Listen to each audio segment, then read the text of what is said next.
My name is Carolina Ödman and I'm an Associate Professor at the University of the Western Cape and Associate Director of the Inter-University Institute for Data Intensive Astronomy. I'm very lucky in the sense that I work in science, but I don't spend all my time doing scientific research because I work at the interface of science and society and technology and community, and so my work is really at the heart of making communities benefit from the fact that we're doing, cutting-edge, world-class science in this country. And so my work involves a lot of making sure that the benefits of science reach our communities. So whether it is through making it available or whether it is through making sure that technologies are used to develop skills that are very important for the country, for the economic development of the country and things like that, I sort of call it science for development, because science contributes to development, but often it takes a while, for example, for space materials to be used in the medical industry, for example. But if we really put our efforts into it directly, we can shorten that time frame and make sure that investment in science and technology, like the Square Kilometre Array telescope and things like that, benefit people much faster. I wasn't the best in science at school, but I persevered and I worked hard and then I caught up.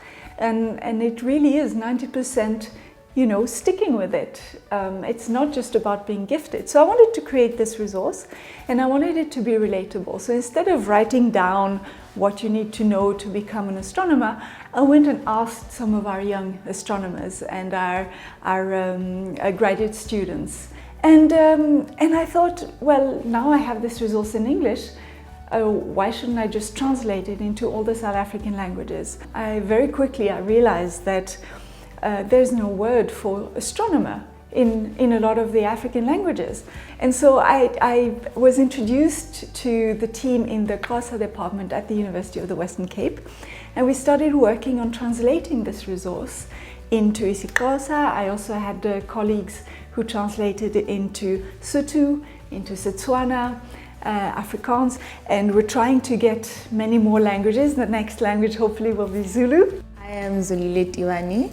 I am doing a BSc in Physical Science at UWC. And I told her that I speak Zulu, and she said that's perfect because I want to translate something in Zulu. So then that's how I'm involved in this project right now.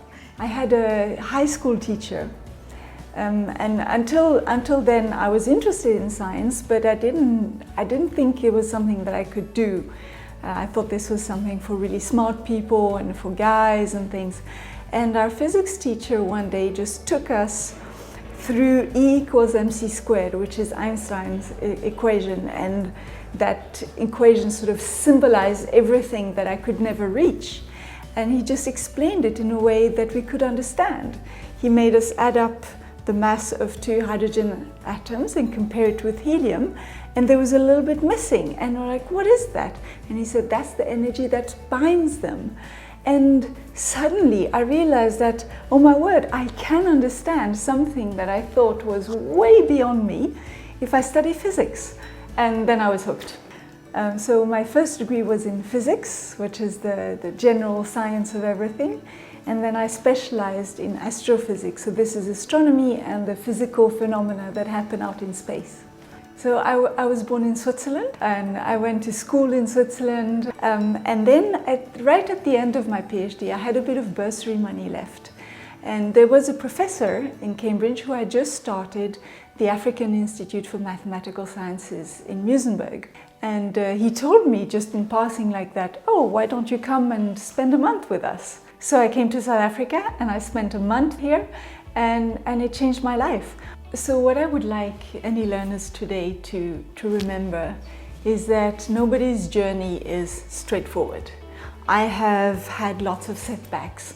I have failed exams. I've had to retake a year. I got diagnosed with cancer. I'm doing well now and hopefully it lasts. I'm on chemotherapy for life. Every single one of the young people I meet, I see so much potential in, and I see, you can do so much, you can achieve so much. Never mind the stumbling blocks. And you're perfect the way you are. And I just look forward to seeing what all these young people are becoming, because it's the coolest thing. It really is.